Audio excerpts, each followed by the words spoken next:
Hello, good morning everybody. Today I'm going to explain the fundamental concepts of cloud computing.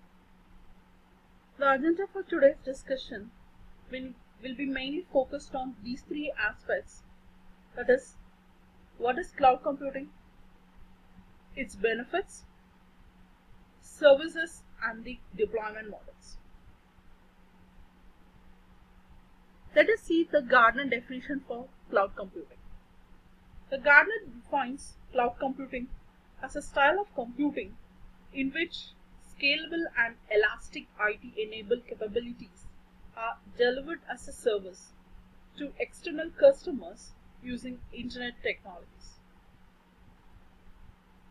The various benefits of cloud computing are: it is more scalable, it can expand and shrink according to the demands. It is entirely based on subscription models like pay-as-you-go model, so the cloud services are always cost effective. It provides automatic updates, so the user doesn't bother about the every updates or the patches whenever is required. It is more flexible to use any kind of or any type of cloud services. It provides on-demand services for the users. It is available all the time, like 24/7, whenever the user needs it. The cloud services are always reliable and more secure. National Institute of Standard and Technology, which is widely called as a NIST, provides a general framework regarding the cloud computing. It has been classified in these three categories, like focusing on the definitions of cloud computing, the various characteristics, delivery model, and the deployment model.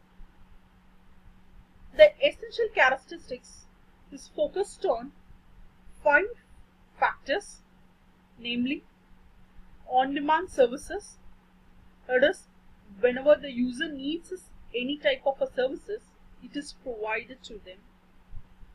Ubiquitous network access. It provides a continuous network access via internet.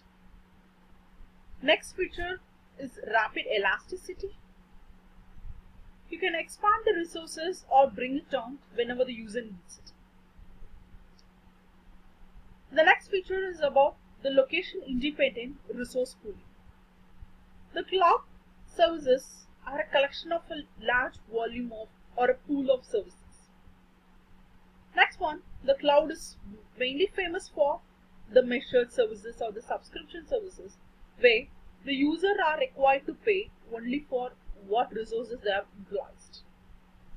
These 5 are considered as essential characteristics of cloud computing.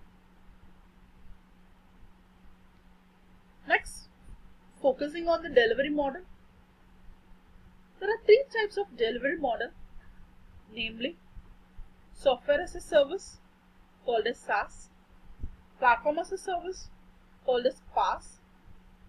The last one is infrastructure as a service called IaaS. We'll be discussing about all these delivery model in detail in further slides. Next, we'll move on to the deployment models.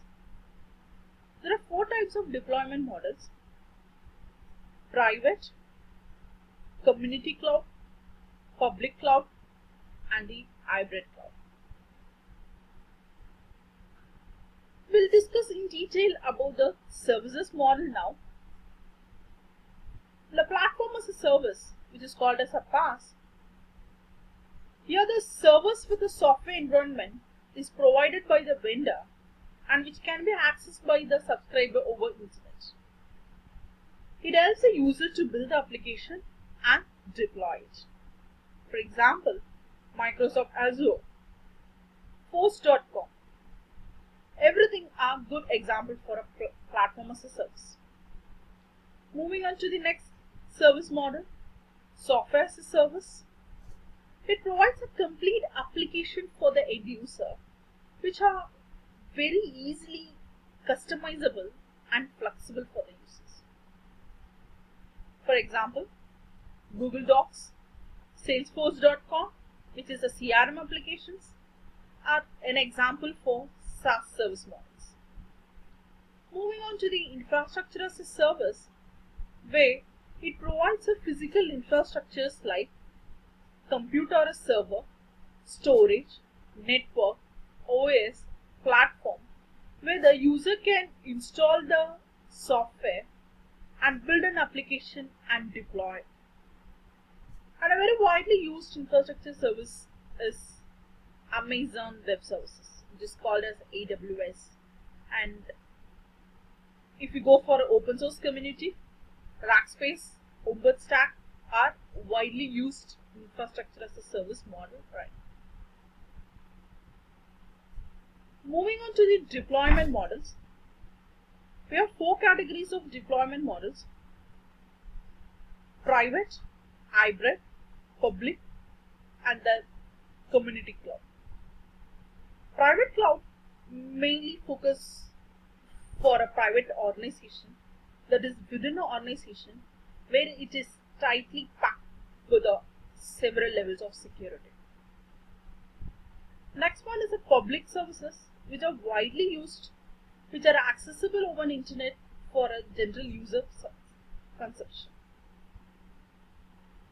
The third deployment model, we call it as an hybrid, where it is a combination of a public and the private cloud together. It includes the benefits of both public and the private cloud infrastructure. The last category is called as a community cloud, where it is specifically customized and utilized by a community which is focusing on